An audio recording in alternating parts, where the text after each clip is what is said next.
Chris Yelland now is in the studio with us to look at the new problems which have arisen at Medupi Power Station. Chris, it seems the new normal is that there's a delay at Medupi. Yeah. What's the latest problem? The latest delay that has been announced is that first synchronization of Unit 6 at Medupi is going to be delayed from mid-January to the end of February 2015. Now, you may remember it was scheduled to take place at the end of 2013. It was delayed to till the 24th of December 2014. The minister said heads will roll if it's not done by 2013. Exactly. And now we've just had an announcement after the 24th of December that it was delayed to the 15th of January. And yesterday another announcement that it delayed from the 15th of January to the end of February. And we certainly hope that will be the last delay because it's an important milestone along the way to delivering commercial power from this unit, which is currently scheduled in the middle of 2015, and these kind of delays could be pushing that date out still further. Yeah. Another delay. Can we ever believe anything that Eskom says? Well, we kind of have to, accept their good faith that they are giving us this information based on the best information they have at the time. But unfortunately, the reality is that every time they seem to give a commitment, whether it's that all is well and we shouldn't expect load shedding for the rest of this week, or whether it's the first synchronization at Medupi, we are seeing regular broken commitments. And this does not augur well for their credibility, unfortunately.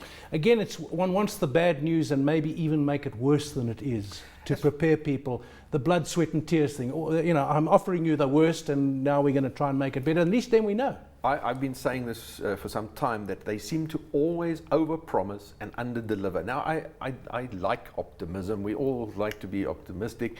But really the public is looking for realistic information, and even perhaps slightly pessimistic because they can then surprise us by over-delivering. But we're seeing exactly the opposite, constantly being let down by over-optimistic information. Also, I think what emerged is perhaps an area of bad faith that we might not have thought before, and that is that up to the election and the 2010 World Cup, the story emerges of we must keep the lights on whatever the cost.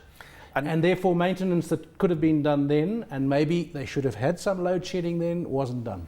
They have actually acknowledged that the keeping the lights on at all costs was in fact a political policy. It was, one can point to the elections, one can point to the World Cup.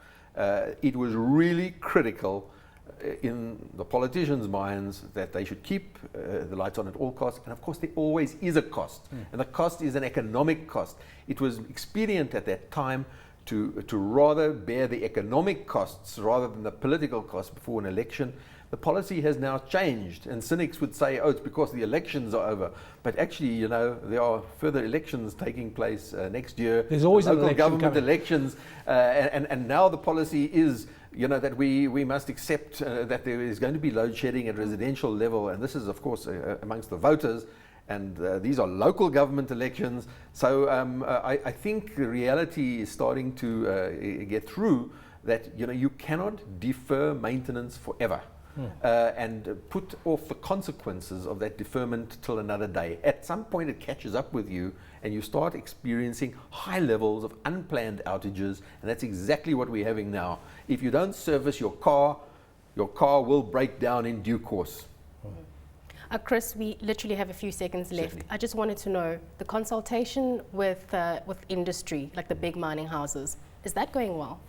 Well, Eskom repeatedly say that they're getting good levels of cooperation from large industry. Large industry are saying that, we've been bearing the brunt of all of this for many years. It's time for the domestic sector to also bear some of the brunt. The trouble is that the commercial sector in South Africa is deeply embedded in the residential sector.